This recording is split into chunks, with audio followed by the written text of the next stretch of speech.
I'm Matt Mahoney. I'm a software engineer at Meta. I've been working on our mobile GraphQL, particularly our Android and iOS clients, for the past 9, 10 years. It's been a while. Today, I'd like to dig in a little bit into how we think about building new abstractions at Meta. And we'll take a lens of a new feature that I'm pretty excited about, which is at async. If you're familiar with defer, it will feel very familiar. You may have hit some of the problems that we're trying to solve here already. But this is an in-progress feature. So I want to dive into how we think about progressing through features, progressing through abstractions. And we'll do this through the lens, first of stream and defer, which should be familiar to many of you. And if it is not, it's an abstraction I would highly recommend looking into. And then async, and then we'll see. We'll see. So what's the abstraction lifecycle? This is not a new concept. It has lived in the software engineering, probably mechanical engineering thought for a long time. But one of my close colleagues, Dan Schaefer, distilled it internally into a process that we think about when new abstractions are moving through different points of recommendation. So the very first thing, before you even think about where does my abstraction live, is, are you solving a real problem?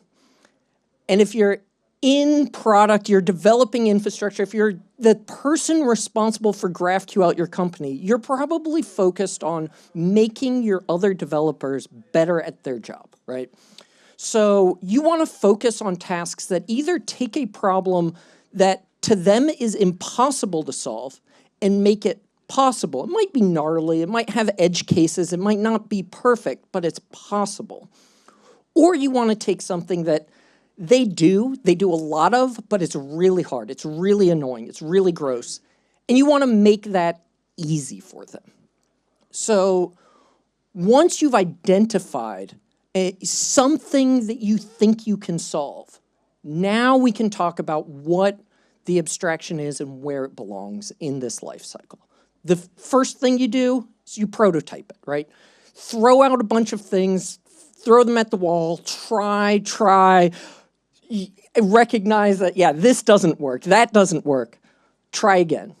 Then we experiment. We get close with a specific product team, a partner who's going to work hand in hand with you and help you develop this abstraction so that you can iterate on the specifics of what's involved. Once you've got that down, you can bring it to a broader audience. You can start adopting, figure out, hey, does this really work at scale? Is this a problem that we can solve over and over and over again? Or was this really just a one-off thing that we solved for this one team that nobody else needs? Finally, if you do well, you get buy-in by a few partners, you can recommend it to a broader ecosystem. It's production tested, it's this like well-documented good thing that you back. Of course, not all abstractions should live forever. We then recognize, hey, this replaces something. That thing that it's replacing might have really broad adoption. So we need to discourage that old thing, start moving people over to what we do actually recommend. This is often where I spend the most of my time, because when something is discouraged, but broadly used, it can be really hard to get rid of it. Finally, if you do manage to whittle down those use cases, you can deprecate, delete, stop thinking about it. So what are some examples? So stream and defer, I'll talk about, is in the open source ecosystem, I'd say is in the adopting state, right? It's something that people are starting to take on. It's not officially in the spec yet, so we don't recommend it because there might still be changes involved. But we generally want people to be adopting, trying it out, figuring out where it can go wrong. Internally at Meta, defer and stream is recommended. GraphQL I would consider a recommended abstraction. I hope you all would agree. Fragment reuse, which Jeanette is talking about in parallel to me right now, I would say is a discouraged abstraction. And things like type models or customized REST endpoints, at least internally at Meta, would be something that we've mostly deprecated and tried to delete. So what is stream and defer? You may not be familiar with it. A quick primer. Stream and defer allow you to basically take a response and break it up into chunks. So you make one request to the server. You say, everything before this point, before where this directive lives, is really important, needs to get on screen early. And everything after can come in subsequent payloads. This solved a real need for, at the time, Facebook. We had a requirement that our products needed to improve their time to interaction. They needed to get faster to get the initial data on screen. And we had lots of products that were doing it in a myriad of different ways because GraphQL didn't have a native abstraction for this. Stream is for lists and defer is for fragments. So how does it improve the time to interact? The first product that adopted defer and stream at Facebook was the Facebook profile. We worked hand in hand with them. And if we look at Max Verstappen's page today, it's not all filled out. But the important bits, the bits that I need to be able to follow him and look at him and verify that it's the correct Max Verstappen, are available almost immediately. They come in the first payload.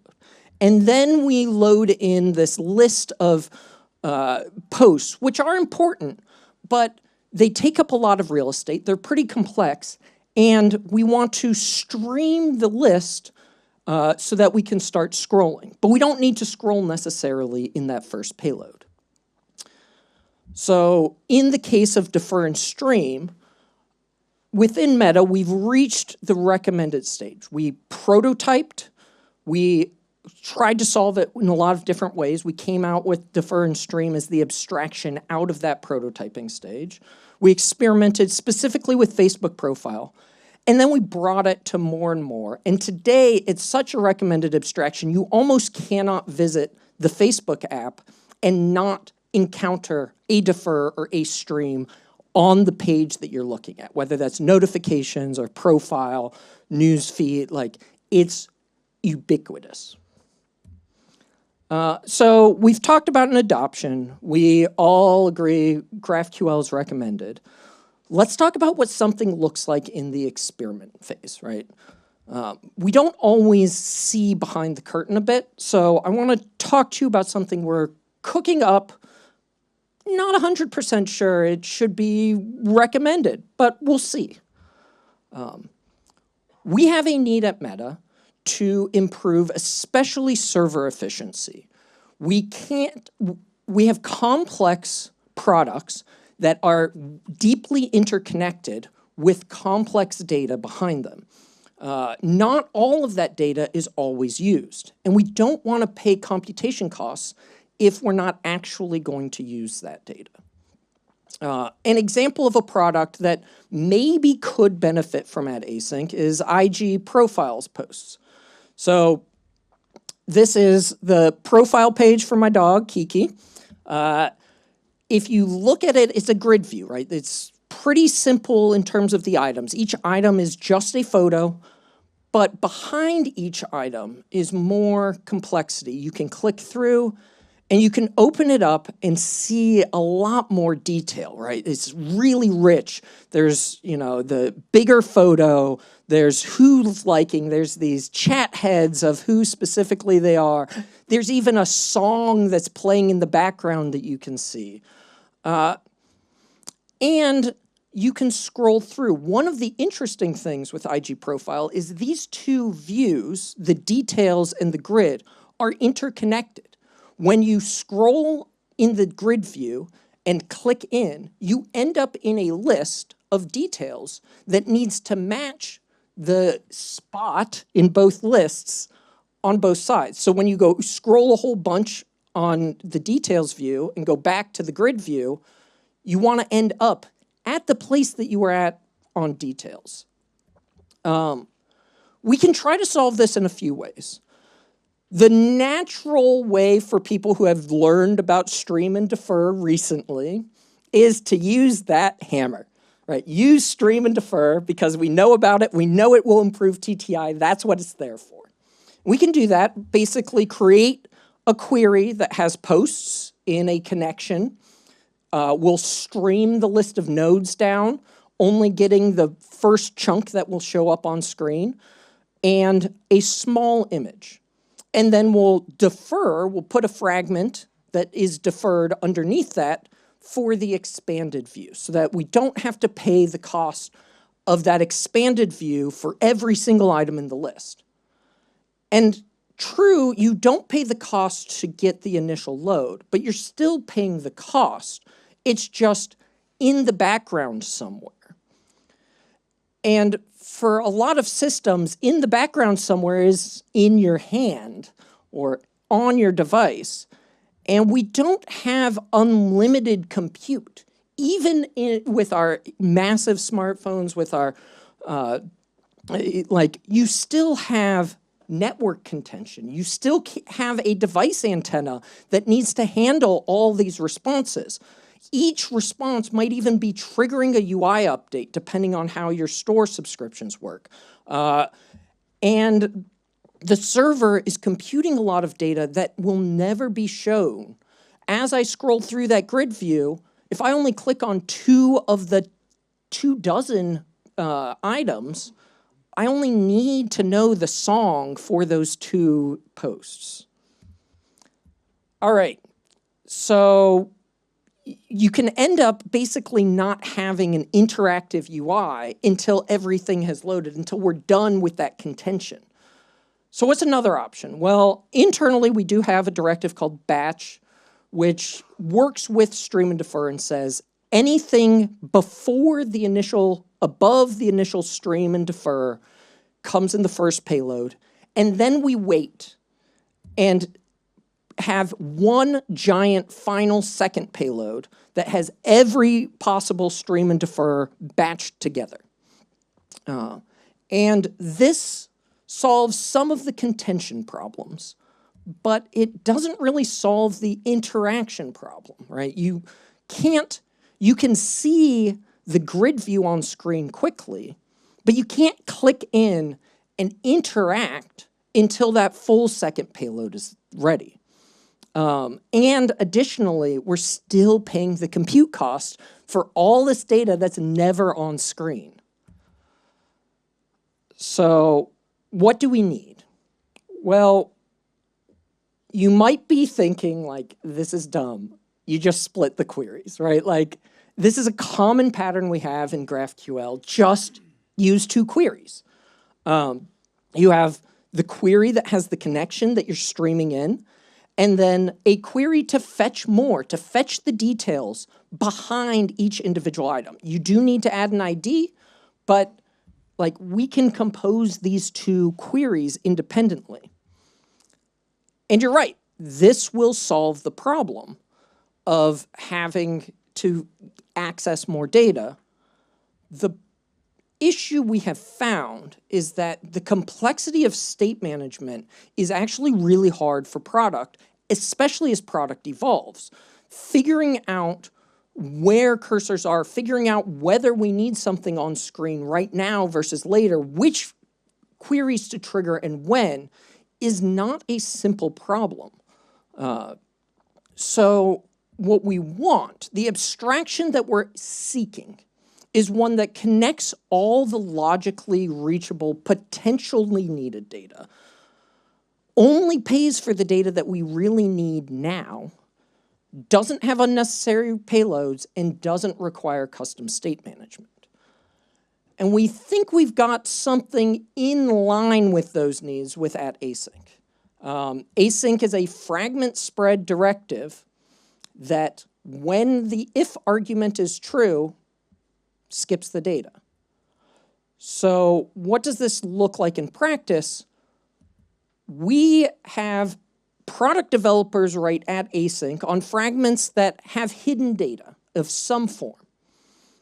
And we transform that when we're creating our trusted document via persistence into a query that looks more like this. We replace the async with skip. We make sure to include the ID or the field that will let us refetch this item.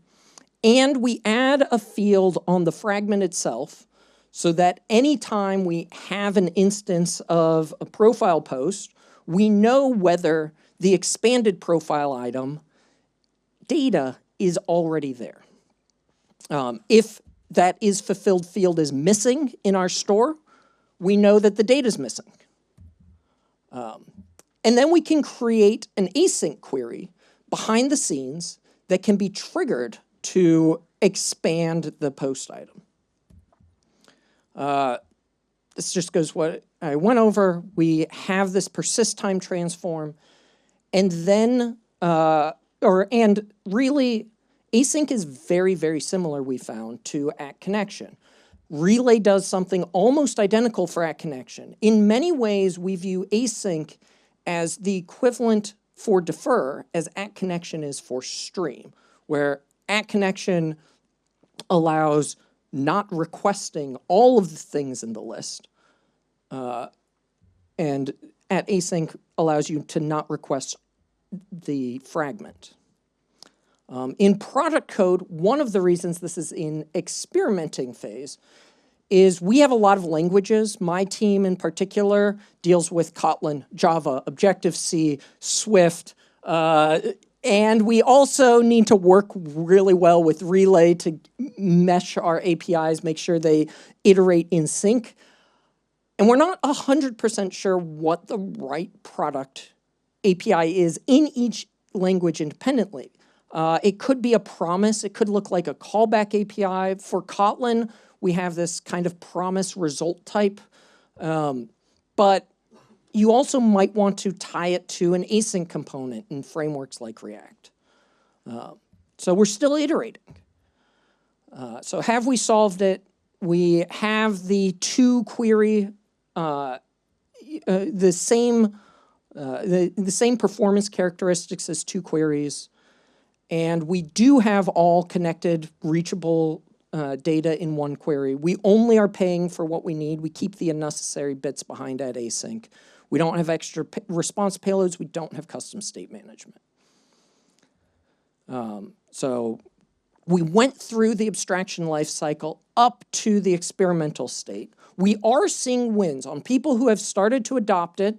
We've gotten up to a 75% reduction in how much server data is being computed for their surface, which is pretty impressive. It reduces stalls. It improves scroll performance. But again, we're still iterating. All right, so now we've got the examples down to experimental. Prototyping, that's kind of tough to, prototypes, like, they're kind of in prototype. I don't know, does anybody want to see a prototype example? Yeah. All right, so here's an example I'm really excited about, but is absolutely in prototype stage. We do not necessarily have a lot of production data about how it will be used. So here's bonus lightning talk of generic fragments. What are these? When you're writing fragments, do you find yourself in a pattern of using @include to demarcate, depending on which surface I'm actually on? This fragment's going to need some underlying child data, but I don't want to request all of it always. So my query ends up having a whole bunch of Boolean variables that are switched basically true or false, hard-coded as default values that, like, I don't actually ever set at runtime. I'm just saying I'm turning on and off these underlying fragments below. If you do that pattern, You might also run into the problem of fragment dependency cycles, right? You can have queries that depend on fragments where the notification surface logically says, as a surface, here's when I have a specific notification, what I want to be rendering. I want to render a text summary.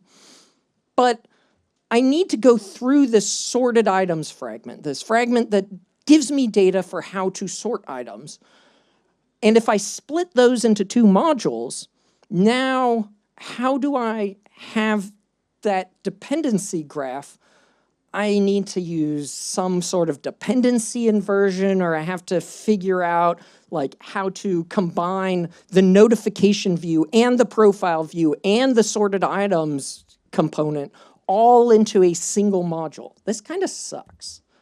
If you're familiar with like modern languages, not Objective-C, Kotlin, Swift, TypeScript, like you may have wanted to use generics while you're accessing data, but we don't have a hook to do that today.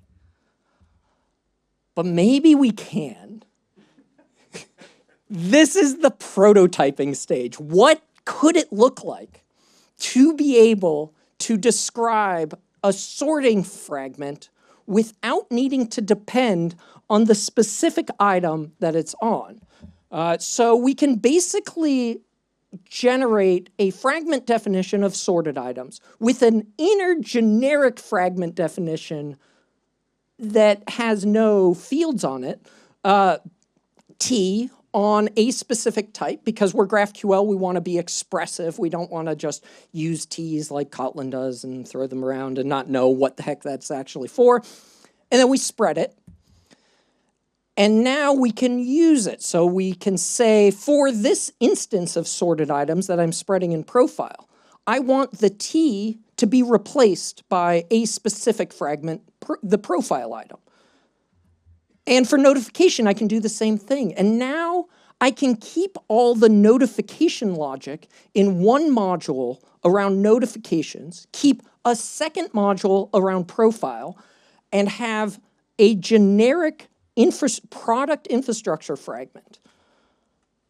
This lets me thread fragments through generic logic. It also allows product teams to start developing their own abstractions so that I'm not the person coming through and building up custom for them abstractions that they have that I have to keep track of where they are in the life cycle. Other people can do that for me. This will generate genericized code. I work a lot in Kotlin, so this is what a Kotlin class may look like with the generic fragments applied. And as this is a prototype, I don't want to make dramatic long-term changes to the language of GraphQL just to get a prototype up, just to prove value. One of the beauties of GraphQL is that we have a very rich directive system. I have almost always been able to prototype new features through this directive system. In this case, we have the directive generic, which replaces the brackets on the fragment definition. We need to provide a name. We need to say what type it's on. And this is repeatable, so we could have multiple generics on the same fragment. Similarly, at the spread location, we need a way to replace that specific generic with, or replace that generic with a more specific fragment. So this is what it currently looks like as we're in prototype stage for defining a generic for sorted items and using that generic for a specific notification view. So now we've given the example of prototyping. This prototype might very quickly move into the deprecated and delete stage. I don't know. But by having this mindset that our abstractions iterate through this life cycle, we prevent things that are still experimental, like async, that we haven't figured out all the rough edges, from becoming wildly adopted, where we're forced to keep a long-term support plan for things we don't like that we wish we could discourage. And instead, we can move things from the prototype and experiment phase that don't win into the deprecated and deleted phase quickly, and make sure the adoption and recommended phase does not result in a lot of wildly used, discouraged abstractions. Cool. Thank you. And we're out of time, but feel free to grab me afterwards for any questions. I'm happy to talk at length.